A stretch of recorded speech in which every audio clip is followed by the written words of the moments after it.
हर चीज़ धर्म के आधार पे हुई है। जब मुसलमान लोग अस्पतालों में गए तो उनको ये कहा गया कि अच्छा तो तुम्हें आज़ादी चाहिए थी, मिल गई आज़ादी, क्यों लेके आ रहे हो इनको। एक्टिविस्ट ने हमें बताया कि हम मुसलमान लोग जो बुरी तरह से ज़ख्मी थे उनको लेके गए तो उन्होंने यही कहा कि तुम क्यों आ रहे हो। तुम दिल्ली सरकार कटहरे में है और भारत सरकार कटहरे में है। प्लानिंग कमीशन की फॉर्मर मेंबर सैयदा हमीद हमारे साथ इस वक्त मौजूद हैं, दिल्ली दंगों को लेकर प्रेस कॉन्फ्रेंस में शामिल रही हैं। मैम, क्या है रिपोर्ट जिसको आप लोगों ने आज जारी किया है और उस रिपोर्ट में क्या क्या चीज़ें हैं? ये जो रिपोर्ट है ये 2 साल की मुद्दत पूरी हो चुकी है north east Delhi communal riots की, उसका जायज़ा लिया है इस रिपोर्ट ने। और ये चश्मदीद गवाह जो थे वहाँ, उसके 5 पैनल्स ने इस ज्यूरी के सामने डिपोज किया। इस ज्यूरी में 6 लोग थे और उनके सामने उन्होंने लॉयर्स ने, एक्टिविस्ट ने, विक्टिम्स ने, सब ने डिपोज किया और उससे हमने कुछ नतीजे निकाले हैं। आपने इस पूरे मामले में जो अपना बयान दिया है उसमें आपने दिल्ली सरकार को कटहरे में क्यों खड़ा किया? दिल्ली सरकार कटहरे में है और भारत सरकार कटहरे में है, ये साफ रिपोर्ट में लिखा है।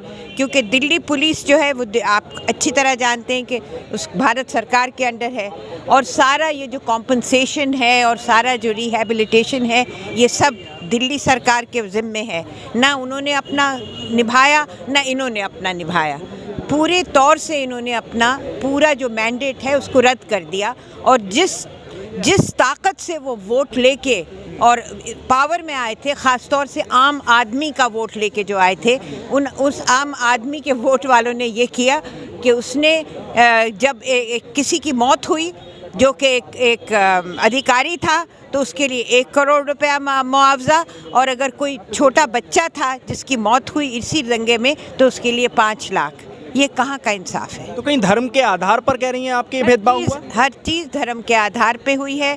जब मुसलमान लोग अस्पतालों में गए तो उनको ये कहा गया कि अच्छा तो तुम्हें आज़ादी चाहिए थी, मिल गई आज़ादी, क्यों लेके आ रहे हो इनको। एक्टिविस्ट ने हमें बताया कि हम मुसलमान लोग जो बुरी तरह से ज़ख्मी थे उनको लेके गए तो उन्होंने यही कहा कि तुम क्यों आ रहे हो, तुम क्यों ला रहे हो इनको, why you bringing people to us. So ये पूरी बात जो है ये पूरी कम्युनल डिवाइड हो गई है। ठीक है। तो सैयदा हमीद हमारे साथ इस वक्त मौजूद थी। उनका सीधे तौर पर कहना है कि धर्म के आधार पर ये तमाम चीज़ें दिल्ली दंगों में देखने को मिली हैं, चाहे वो मुआवजे की बात हो, कंपनसेशन की बात हो या फिर अस्पतालों में इलाज की बात हो। इन तमाम जगहों पर धर्म के आधार पर एक तरह का भेदभाव दोनों कम्युनिटीज़ के लिए देखा गया है। दिल्ली से INN चैनल के लिए साहिल नकवी।